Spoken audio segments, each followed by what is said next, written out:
आजादी के 75 साल की तरफ पलट कर देख रहे हैं और किसी भी देश में उसकी जो इमेज है वो इस बात से बनती है, छवि इस बात से बनती है कि देश में क्या हो रहा है। और इस बात की बहस अगर कोई देश भारत जैसी अहमियत रखता है तो उसके लोगों के जरिए हर जगह होगी, यहां पर भी हो रही है। क्योंकि मत भूलिए कि पिछले 3 से 4 दशक की कहानियों को हम देखें और तमाम भारतीयों को हम देखें, उन्होंने उसी देश से पढ़ लिख के आके यहाँ पर ना सिर्फ अपना नाम कमाया, मकाम बनाया, सरकारों तक पहुंचे, बहुत बड़ा यहाँ पर अपना योगदान दिया और भारत के नाम को आगे ले गए।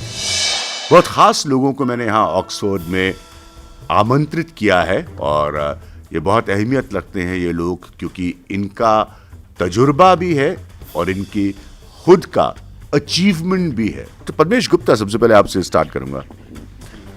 2 शब्द किसी भी देश के आकलन के लिए बहुत अहमियत रखते हैं। आधुनिक दुनिया में उसकी ताकत और उसकी कमजोरी। आपके हिसाब से आज की आधुनिक बदलती दुनिया में हिंदुस्तान की ताकत, हिंदुस्तान की कमजोरी। और बहुत महत्वपूर्ण सवाल आपने उठाया। मैं समझता हूं कि किसी भी देश की छवि या विशेष रूप से हमारे भारत की छवि, उसके छवि के 2 पूरक हैं। एक भारत की छवि से हम नागरिकों की छवि बनती है और हम नागरिकों की छवि से, विशेष रूप से प्रवासी भारतीयों की छवि से हमारे देश की छवि भी बनती है। लेकिन वहीं जब भारत से कोई अच्छी विचारधारा की बात बाहर निकलती है, भाईचारे की बात निकलती है, तो हमारा गौरव भी बढ़ता है और लोग कहते हैं कि देखो तुम्हारे भारत ने ये अच्छा कदम उठाया है। लेकिन जब भाईचारे की बात नहीं निकलती, टकराव के बाद सामाजिक और सियासी स्तर दोनों पर निकलती है, उसका क्या रिफ्लेक्शन है डॉक्टर गुप्ता? जी, मैं उसी महत्वपूर्ण मुद्दे पर आ रहा था।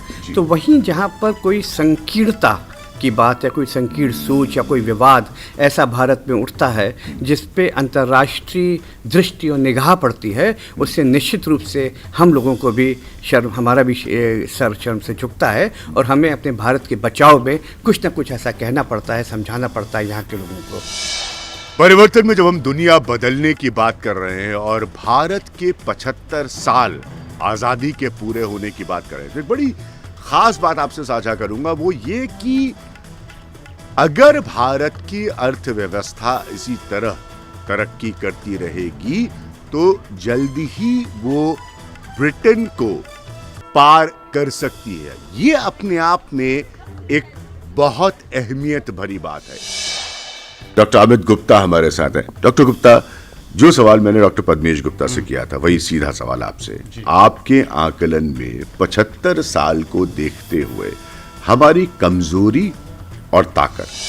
यहाँ पे मैं बैठा हूँ एज अ डॉक्टर, मैं ऑक्सफोर्ड में यहाँ पे कंसल्टेंट हूँ और यहाँ पे इंटेंसिव केयर में काम करता हूँ। सबसे बड़ी ताकत हमारी एजुकेशन रही है।